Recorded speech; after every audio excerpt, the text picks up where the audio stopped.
নিম্নচাপের প্রভাবে উপকূলীয় অঞ্চলে টানা বৃষ্টি হচ্ছে। রাঙাবালিতে উত্তাল রয়েছে নদী সাগর।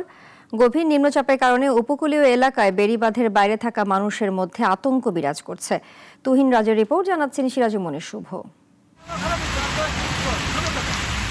গভীর নিম্নচাপের প্রভাবে উপকূলীয় পটুয়াখালীর রাঙাবালি ও পায়রা সমুদ্রবন্দর এলাকায় সকাল থেকে বৃষ্টি হচ্ছে। আকাশ মেঘাচ্ছন্ন, বাতাসে স্যাঁতস্যাঁতে ভাব। উত্তাল হয়ে আছে গভীর বঙ্গোপসাগর, ফুঁসছে নদ নদীও, বইছে দমকা বাতাস। এরই মধ্যে সাগরে থাকা অনেক জেলে ট্রলার সহ উপকূলের কাছাকাছি আশ্রয় নিয়েছে। সাগর নামার পর আবহাওয়া খারাপ হয়েছে। আবহাওয়া খারাপের পর দুইটা খাওয়া পাইছি, পরে আর পাইতে পারি। তোমার গ্যারেজ দিয়ে লাগাই রাখছিলাম, কিন্তু আবার আশা করিয়া রাখতে পারি নেই। আবহাওয়া ব্যাপক খারাপ হয়ে গেছে গিয়া। সকাল থেকে টানা বৃষ্টি হওয়ায় জনজীবনে স্থবিরতা নেমে এসেছে।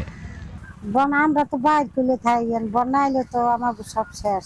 আমাদের কি করণীয় সেটা বুঝতে উঠতে পারতেছি না। আমরা এখন আছি অনেক কষ্টের ভিতরে। যারা বাইরে আমরা আছি, পানিতে তলিয়ে যায়, আমাদের কামে বেরোতে বন্ধ, খুব সমস্যা হচ্ছে। কোনো কাজে বাইরে যেতে পারতেছে না বৃষ্টির কারণে। স্থানীয় আবহাওয়া অফিস জানিয়েছে, গভীর নিম্নচাপের প্রভাবে উত্তর বঙ্গোপসাগর ও উপকূলীয় এলাকায় বায়ুচাপের তারতম্যের আধিক্য বিরাজ করছে। তাই উপকূলীয় অঞ্চল ও সমুদ্র বন্দরের ওপর দিয়ে দমকা বা ঝোড়ো হাওয়া বয়ে যেতে পারে।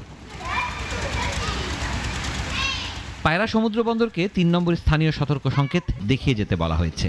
সাগরে অবস্থানরত সব নৌকা ও ট্রলারকে পরবর্তী নির্দেশ না দেওয়া পর্যন্ত উপকূলের কাছাকাছি চলাচল করতে নির্দেশ দেওয়া হয়েছে। বৈরী আবহাওয়া ভোলাতেও সমুদ্র বন্দরে চলছে ৩ নম্বর সতর্ক সংকেত। 10 নৌরুটে লঞ্চ ও সি ট্রাক চলাচল রয়েছে বন্ধ। জেলায় টানা 2 দিন ধরে হালকা ও মাঝারি বৃষ্টিপাত হচ্ছে। সিরাজুমনির শুভ, নাগরিক।